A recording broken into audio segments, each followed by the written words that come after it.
अस्सलाम वालेकुम। ख़वातीन व हज़रात, खालिद अज़ीज़ पाकिस्तान डिस्कशन एक्सचेंज के प्लेटफॉर्म से आपकी खिदमत में हाज़िर है।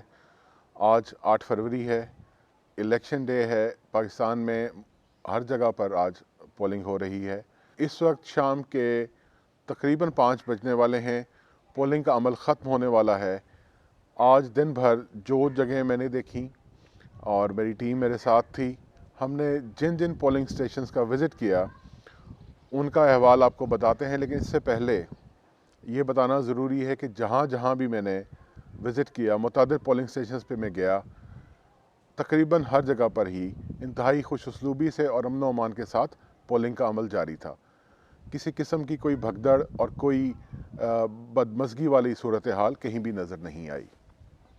जैसा कि मैंने पहले आपको बताया कि NA-52 और PP-10, PP-9 और NA-53 इनके मुतादिद पोलिंग स्टेशंस पर आज हमने विज़िट किया और वहाँ पर लोगों से बात भी की, माहौल भी देखा। तो वहाँ पर जो भी सूरत हाल थी, हमारी बातचीत ज़ाहिर है एक इस तरह से थी कि लोगों से हमने यही राय जानी कि किसी किस्म की कोई दिक्कत तो नहीं आ रही है, कोई परेशानी तो नहीं। हर जगह पे बहुत अमन व अमान के साथ मामलात जारी थे। अब PP-9 PP-10 से पहले हम बात कर लेते हैं नेशनल असम्बली के हल्के NA-52 की।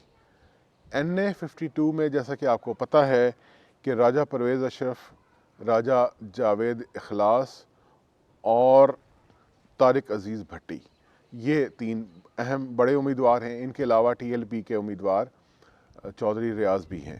राजा परवेज़ अशरफ का तारुफ कराने की ज़रूरत नहीं है। पाकिस्तान पीपल्स पार्टी से ताल्लुक़ है, वज़ीर-ए-आज़म रह चुके हैं, इस वक्त कौमी असम्बली के स्पीकर हैं। बड़ी भरपूर मुहिम चलाई उन्होंने। हर जगह पर वो गए, जहाँ ख़ुद नहीं जा सके वहाँ उनके साहिबजादे गए, उनकी टीम वहाँ गई। उन्होंने कोई भी काबिल ज़िक्र इलाका ऐसा नहीं है कि जहाँ पर उन्होंने ख़ुद जाके ना सिर्फ ये कि जलसा ना किया हो, बल्कि आप ये कहें कि लोगों से, आम लोगों से भी उन्होंने मुलाकातें भी की और उनसे अपनी वोट के लिए कन्वेंसिंग भी की। राजा जावेद इखलास PMLN के कैंडिडेट हैं। पहले MNA रह चुके हैं, MPA भी रह चुके हैं, ज़िला नाज़िम भी रह चुके हैं। अपने इलाके की मशहूर शख्सियत हैं। उन्होंने भी बहुत भरपूर अपनी मुहिम चलाई।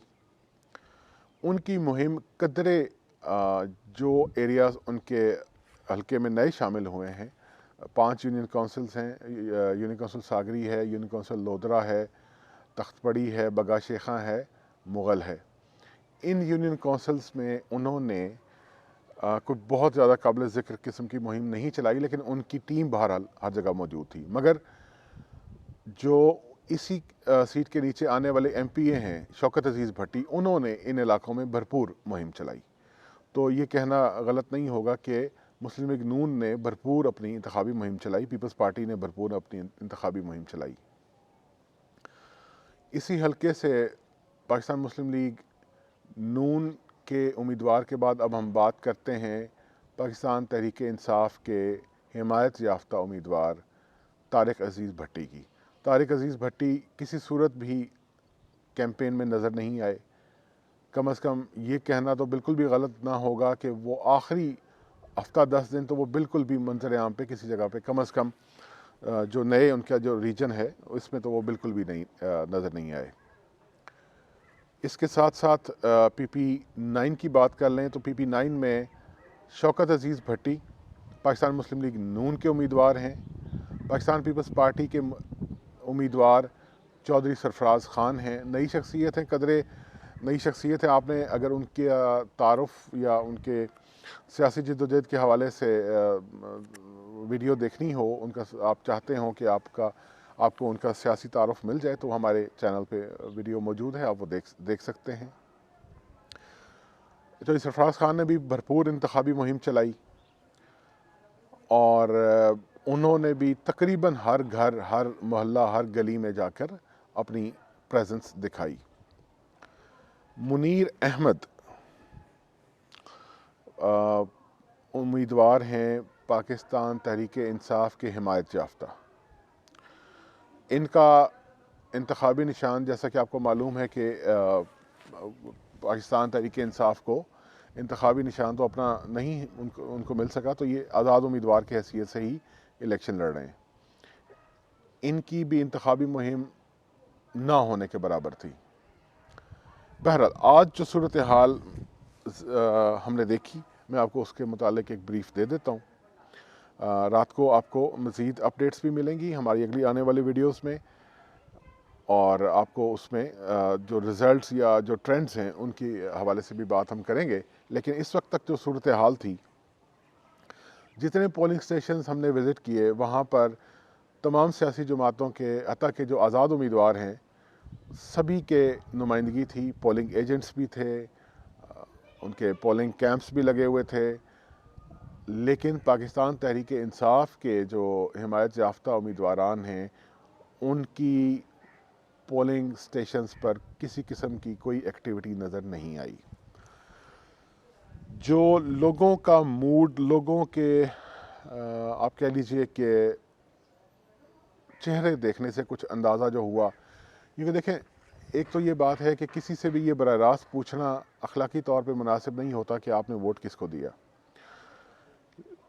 एक आम गुफ्तगू से आप एक अंदाज़ा ही कायम कर सकते हैं। जो तो मैंने पहले आपसे जिक्र किया कि जो पार्टियां, पीपल्स पार्टी हो गई, नून लीग हो गई, इन्होंने तो, इनके जो लोग थे, जो इनकी हिमायत करने वाले लोग थे, उन्होंने तो खुलकर बात की। मगर बहुत बड़ी तादाद ऐसी थी जिन्होंने किसी उम्मीदवार का, किसी पार्टी का नाम लेना मुनासिब नहीं समझा। लिहाजा अब ये दुनिया भर में वैसे तो रिवाज है कि एग्ज़िट पोल्स से आप तज्जिया कर सकते हैं, लेकिन हमारे यहाँ चूँकि एग्ज़िट पोल्स के ऊपर अब कम से कम इस इलेक्शन में तो बात करना जो है वो बहुत बड़ी एग्जेजरेशन होगी, क्योंकि लोग बात नहीं कर रहे थे।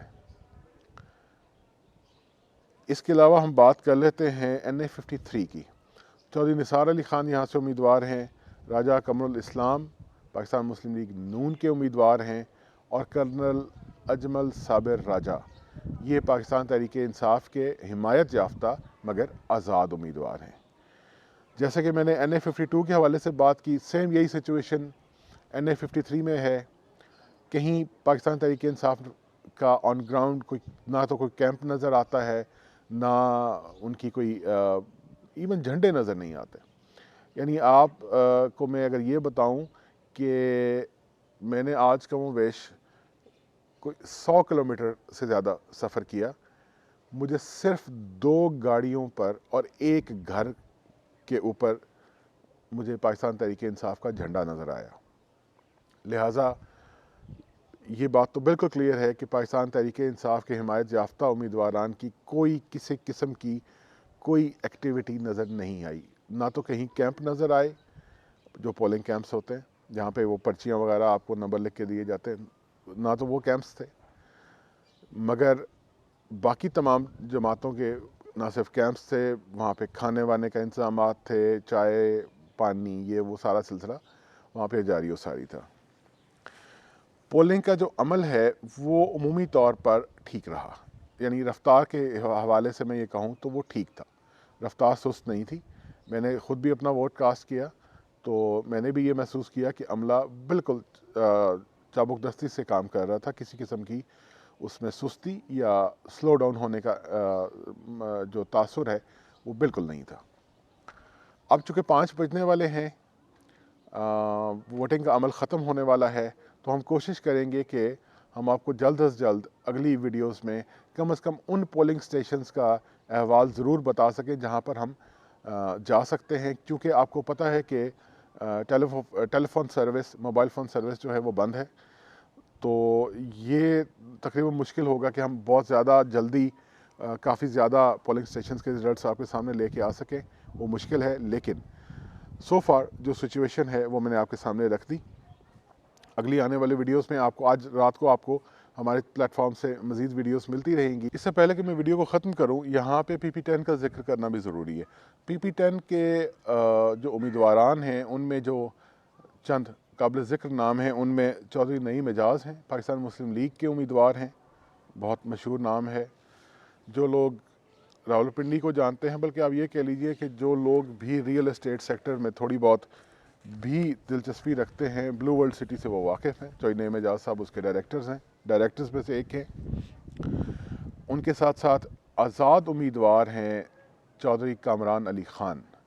चौधरी कामरान अली ख़ान साहब का एक प्रॉब्लम ये है कि उनको बहुत सारे लोग, बहुत बड़ी तादाद में लोग चौधरी कामरान असलम कहते हैं, हालांकि उनका नाम चौधरी कामरान अली ख़ान है। बहरहाल चौधरी कामरान अली ख़ान जो हैं उन्होंने बहुत भरपूर इंतखाबी मुहिम चलाई, आज़ाद उम्मीदवार हैं।